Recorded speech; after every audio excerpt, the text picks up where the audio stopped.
पंजाब सरकार की post matric scholarship योजना 245 करोड़ रुपए आवंटित ताकि अनुसूचित जाति के विद्यार्थियों को मिले उच्च शिक्षा। अगर मुझे ये स्कॉलरशिप ना मिलती तो शायद मैं अपनी पढ़ाई जारी न रख पाती। 2,31,000 विद्यार्थी पंजीकृत, 92 करोड़ की रकम दी जा चुकी। मैं AI/ML हमेशा से पढ़ना चाहता था। अगर स्कॉलरशिप नहीं होती तो मैं कभी भी एडमिशन नहीं ले पाता ऐसे कोर्स में। मुख्यमंत्री भगवंत सिंह मान की कोशिशों से पंजाब बन रहा है रंगला पंजाब।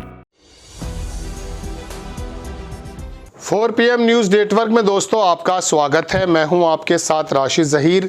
किस तरह से प्रियंका गांधी और नीतीश कुमार की पार्टी एक प्लेटफॉर्म पर आ गई, अचानक स्थिति बदल जाती है। कभी दोनों में नाराज़गी हो जाती है, कभी नीतीश कुमार की पार्टी ऐसा काम कर देती है कि मोदी जी परेशान हो जाते हैं। वन नेशन वन इलेक्शन के बारे में कल संबित पात्रा को देख रहा था मैं। एक बहुत बड़ा सूटकेस इस तरह से जैसे एयरपोर्ट पर लेकर आते रहते हैं, 18,000 पेजों का वो बनाया गया है और उसके बारे में बातचीत चल रही है। अब लोकसभा के पटल पर तो कुछ भी बात बोल दें, लेकिन अंदर तो बातें अलग ही होती हैं। जनता दल यू ने क्या कहा और प्रियंका गांधी दोनों ने एक सुर में सुर मिलाते हुए जिस प्रकार से वन नेशन वन इलेक्शन की धज्जियां उड़ा दी हैं, वो मैं आपको बताने आ रहा हूं। और दूसरी बात यह कि मोदी जी के सहयोगी नायडू किस प्रकार से उसके मंत्री कर्नाटक चले गए और जाकर के वो सीखने लगे कांग्रेस की सरकार से कि आप इस प्रकार की जो योजनाएं हैं, बसों में फ्री चलने वाली, वहाँ शक्ति योजना करके कोई है महिलाओं के संबंधित, आप किस तरह से चलाते हैं, हमें सिखाइए। हम भी चाहते हैं कि जो आप ऐसा काम कर रहे हैं फलाह का, यानी कि वेलफेयर के जो काम चल रहे हैं वो हम आपसे सीखना चाहते हैं। और सीखेंगे क्यों नहीं। एक ज़माने से कांग्रेस ने देश को चलाया है। जिस मनरेगा के बारे में प्रधानमंत्री जी गड्ढों की स्कीम बता रहे थे, उसी मनरेगा के मद्देनज़र पूरी दुनिया ने देखा कि जब कोरोना चला तो उसी ने रोटी रोजी का इंतज़ाम किया। 60,000 करोड़ रुपए से बढ़ा करके 90,000 करोड़ रुपए का बजट उसी ज़माने में किया गया। बहरहाल दोस्तों, मैं आपको बताना ये चाहता हूँ कि अभी मैं देख ये रहा था कि प्रियंका गांधी ने भी वही सुर से सुर मिलाया है और जनता दल यू यानी कि नीतीश कुमार का जो गठबंधन है वो भी इसी प्रकार की बातें कर रहा है। आपको मैं 2-3 खबरें दिखाता हूँ। ये नवभारत ने छापी है। इसमें लिखा है कि एक राष्ट्र एक चुनाव बिल पर संयुक्त संसदीय समिति की पहली बैठक में JDU और देखें, लिखता यह है कि विपक्षी दलों ने बुधवार को बिल की व्यवहारिकता और कार्यान्वयन पर सवाल उठाए। ये बिल देश में एक साथ चुनाव करने के लिए संसद के पिछले सत्र में पेश किया गया था।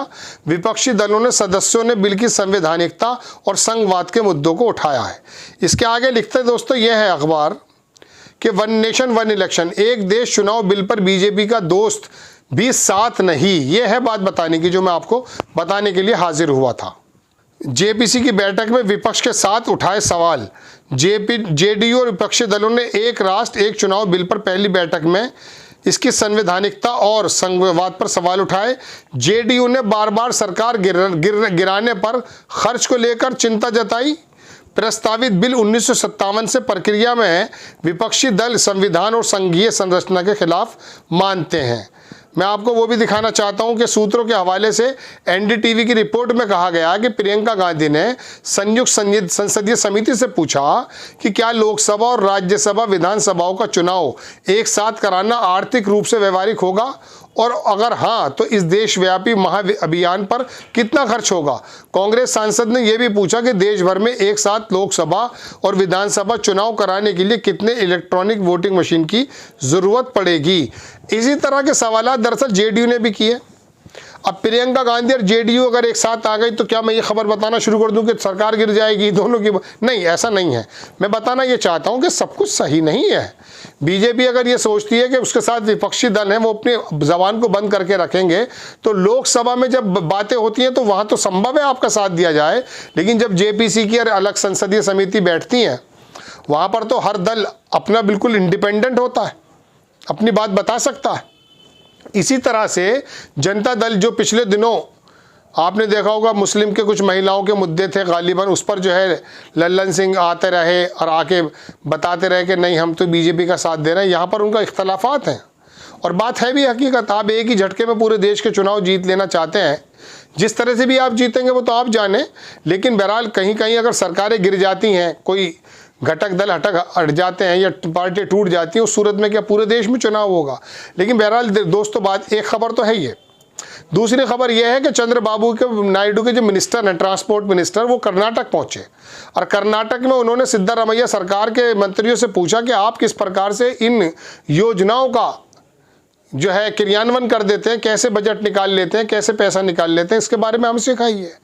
तो ये बात दो जाहिर ये करती हैं कि जो इंडिपेंडेंट और जो सरकार, जो प्रदेशों के अंदर सरकार चला रहे हैं, ऐसा नहीं है कि मोदी जी की छाया में ही बढ़ेंगे, वो अपनी बात रख सकते हैं और रख रहे हैं। और कांग्रेस से अगर उन्हें सहायता लेने की ज़रूरत है, मशवरा करने की ज़रूरत है, तो कर रहे हैं। बहरहाल अब मैं आपको दर्शकों इन दोनों के अलावा दो खबरें और बताता हूँ। देखिए, बात यह है, अभी 1-1.5 महीना आपका जो खर्च हुआ है वो नीतीश के अल्टा पल्टी में हुआ था ना। यूट्यूबर आ रहा था, रिपोर्टर आ रहा था, उसने आपके कान खाकर डाल दिए। अब नीतीश ने ये कर दिया, अब नीतीश ने वो कर दिया। मैं भी यही कह सकता हूँ कि साहब प्रियंका गांधी के साथ आ गए नीतीश कुमार, लेकिन आए नहीं ना, मुद्दे पर साथ आए। इसी तरह से आप इस तरह की खबरों के अंदर आपका महीनों फुटेज खा जाते हैं, महीनों लग जाते हैं। अभी आप देखिएगा केजरीवाल की जो ये तमाम बातें चल रही हैं, ये बात आपको ये भी पता चल रहा है कि हमारी जीडीपी का रेट क्या आया है। आपको ये भी मालूम है कि असमानता के हालात क्या हैं। 1950 से लेकर 2023 के बीच में जो असमानता है, जो 0 से लेकर 1 के बीच में होनी चाहिए, वो सन 50 में 3.37 थी और अब वो आके 4.1 है, यानी कि बढ़ रही है। दोस्तों, बात यह है कि ये असमानता मालदार होता जा रहा है, गरीब होता जा रहा है। इसके बारे में आपको खबरें नहीं दिखाई जाती हैं, ना आप देखते हैं। आपसे भी गिला ये है। अभी नीतीश कुमार की अल्टा पल्टी बता दूंगा, फौरन आप शुक्र से देख लेंगे, खुशी से देख लेंगे। शिंदे और शरद पवार की खबर बताऊंगा, इधर से उलट। अरे इससे हासिल क्या हो रहा है? शरद पवार पलटे नहीं पलटे होंगे, पलट जाए। सरकार चला किस रे में रही है, अर्थव्यवस्था के क्या हालात हैं, बाहर की जो इंडेक्सेस हैं वो किस प्रकार से आ रहे हैं, अमेरिका हमसे किस प्रकार से नाराज चल रहा है, ट्रम्प के नहीं आने से हमारे पे क्या हालात चल रहे हैं, ये आपको खबर होने की जगह, आपको ये बातें पता होने की जगह, महंगाई कोई मुद्दा नहीं रह गया है क्या? बेरोजगारी कोई मुद्दा नहीं रह गया है क्या? आपको सिर्फ यही खबरें चाहिए? मैं तो आपसे गिला कर रहा हूँ, अपने दर्शकों से गिला कर रहा हूँ। मैं आपसे ये पूछना चाहता हूँ कि जो बुनियादी खबरें वो आपको देखनी चाहिए, या इनकी नूरा कुश्ती देखते रहेंगे? ये घास खोदने वाले कुछ लोग अगर सरकार में आ गए, ये आपकर मेरा बेवकूफ़ बनाएंगे आकर के। रात दिन यही नक्शेबाजी चल रही है। नीतीश कुमार, अरे 12 सांसद दिए बैठा है, प्रधानमंत्री की कुर्सी तक खिलाने को तैयार है। वो ना मुंह से बोलता है, ना मुंह सिर से खेलता है, कोई बात ही नहीं चल रही है। और आप भी इसी जो है नूरा कुश्ती में लगे हुए हैं। देख तो लीजिए कि देश के हालात क्या, नौकरियों के हालात क्या चल रहा है। जो अंदाज़ा रखा गया था 7.2 का जीडीपी का, वो 6.4 आ रहा है। इसके बारे में आपने जानने की कोशिश की? जो जॉब्स घटती जा रही हैं, जो असमानता बढ़ती जा रही है, इसके बारे में आपने जानने की कोशिश की? या जो आपको बताते हैं क्या आप उनको सुनते हैं? देखिए, ये इनकी नक्शेबाजी चलती रहेंगी, इनकी दुकानें हैं ये।